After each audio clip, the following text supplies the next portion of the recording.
এর প্রতিটি বিধান ও আমলের মধ্যেই যৌক্তিকতা ও সৌন্দর্য নিহিত রয়েছে। ইসলামে এমন কোনো আমল নাই যা মুসলমানদের জন্য পালন করা কষ্টকর।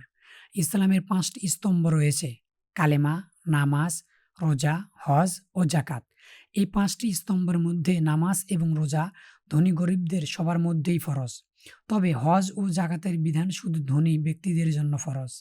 শরীয়র অসুস্থতা সহ কিছু কিছু ক্ষেত্রে ফরজ রোজা ভঙ্গ করার হুকুমও রয়েছে এবং পরে তা আদায় করে নেওয়া যায়।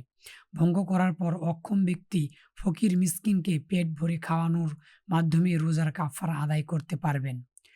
এইরকম বিধানও ইসলামে রয়েছে। তবে নামাজের ক্ষেত্রে কাজা করার হুকুম শুধু বিশেষ ক্ষেত্রেই দেওয়া হয়েছে, বরং নামাজের কোনো কাফারা বা বদলা হয় না।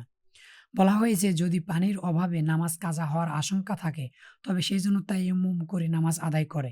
যদি কোনো ব্যক্তি দাঁড়িয়ে নামাজ পড়তে না পারে সেজন্য বসে বসে নামাজ আদায় করে। যদি কারো বসে থাকতে পড়তে কষ্ট হয় সেজন্য শুয়ে থেকে নামাজ আদায় করে। শুয়ে থেকেও যদি কারো নামাজ পড়তে কষ্ট হয়, এমনকি চোখের ইশারায় সেজন্য নামাজ আদায় করে।